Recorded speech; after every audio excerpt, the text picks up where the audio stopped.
Olá! O tema de hoje é suspense, aqueles que eu leio que me inspiram e um pouco da influência deles nos meus livros. Mas antes eu queria convidá-los a se inscreverem aqui no canal e curtirem esse vídeo se vocês gostarem.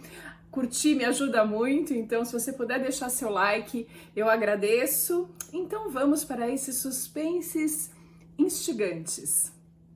Pois é, eu gosto de suspenses misturados com alguma coisa, com fantasia, com romance, com fatos históricos. E quem melhor para falar sobre isso do que Ken Follett? Sim, ele é um especialista em thrillers que se entremeiam a fatos históricos. Por exemplo, na trilogia O Século. Sim, aquela trilogia que aborda os conflitos do século XX.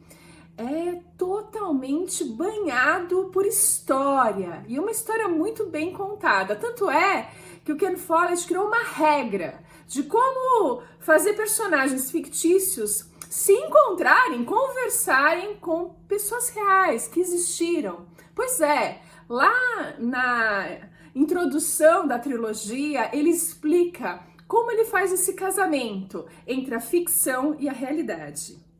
Pois é, e Nas Névoas da Tempestade, meu primeiro livro, eu fiz esse casamento entre a ficção e fatos históricos. Aqui eu falo do John Dee, conselheiro da Rainha Elizabeth I, que foi banido da história. Ele que era astrólogo, alquimista, matemático, enfim, ele era polímata, conhecia tudo e foi apagado da história por vários motivos. Aqui, Nas Névoas da Tempestade, a história dos personagens, da minha personagem principal, se mistura ao passado, ao John Dee e à família do John Dee, a Jane Dee, esposa dele.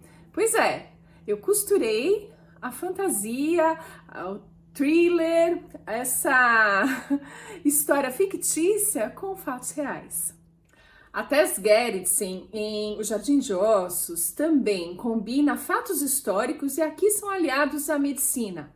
Ela vai nos contar sobre uma pessoa que teve um papel importante na medicina. Ele é um personagem do livro dela que se mistura a personagens fictícios. Não só isso, a Tess, ela gosta de combinar thriller com romance. Aqui não é diferente, também vai acontecer um romance, só que é banhado por esses fatos históricos.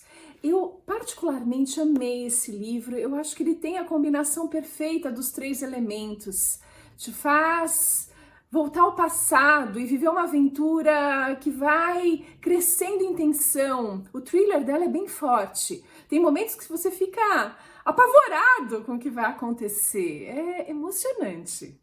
Eu sempre misturo no thriller um pouquinho de romance, não foi diferente nos meus dois livros. Eu acho que em Nas Névoas da Tempestade tem mais romance do que a gente encontra em A Profecia das Bruxas.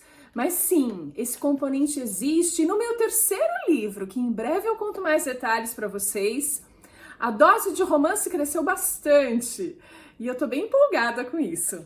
A Tess Gerritsen também mistura fantasia, é mais como uma exceção. Em A Forma da Noite, ela coloca um fantasma. Sim, eu uso bruxas e por isso que eu tô na categoria fantasia também.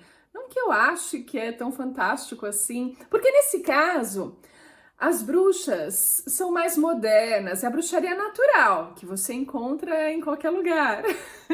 Além disso, eu falo um pouco desse embate, dessa luta pela igualdade de gênero, pela equidade. Então a gente esbarra nesse patriarcado. É isso que você vai encontrar em A Profecia das Bruxas. Não exatamente bruxas estereotipadas.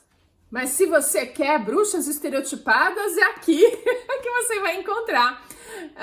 Aqui as bruxas são como as da Disney. É esse lado mais fantástico mesmo, do nosso imaginário, aquela bruxa má. Por outro lado, além da maldade, a gente tem o alívio cômico que elas conferem. A gente tem duas bruxas nesse livro que são a preferência do público leitor. Sim, todos gostam das bruxas Aliás, nessa minha terceira história, eu deixei essa dupla de bruxas um pouquinho afastada, mas já percebi que eu preciso criar um novo livro, o quarto, onde elas vão estar presentes. Por isso, por esse lado tão dividido das duas, de maldade e ao mesmo tempo de serem divertidas. Acho que um bom exemplo de autor que combina o thriller com essa atmosfera fantástica, com fatos históricos e com romance, é o Carlos Ruiz Zafón. Na tetralogia dele, O Cemitério dos Livros Esquecidos, aqui eu tenho primeiro A Sombra do Vento. Só pelo título você já pega um pouco desse fantástico que chega a ser poético. Aqui ele brinca com a atmosfera de Barcelona, do início do século passado, uma atmosfera mágica, também conferida pelos livros, por esse cemitério dos livros esquecidos, uma entidade meio sobrenatural que reúne livros esquecidos pelas pessoas, mas que tem um seu dono em algum lugar. É muito legal. Eu recomendo muito essa combinação de livros do Carlos Ruiz Zafón. Como vocês perceberam, eu gosto de ler thrillers que têm essa combinação, seja com fatos históricos, com romance, com fantasia ou tudo ao mesmo tempo. Eu acho essa combinação simplesmente perfeita. Eu não gosto só de ler como eu gosto de escrever. Dessa forma, meus livros têm essa combinação. Tem uma pegada thriller, você fica com uma tensão crescente, tem esse lado fantástico que as minhas bruxas acabam trazendo, tem romance e tem fatos históricos. É isso. A gente se vê no próximo vídeo.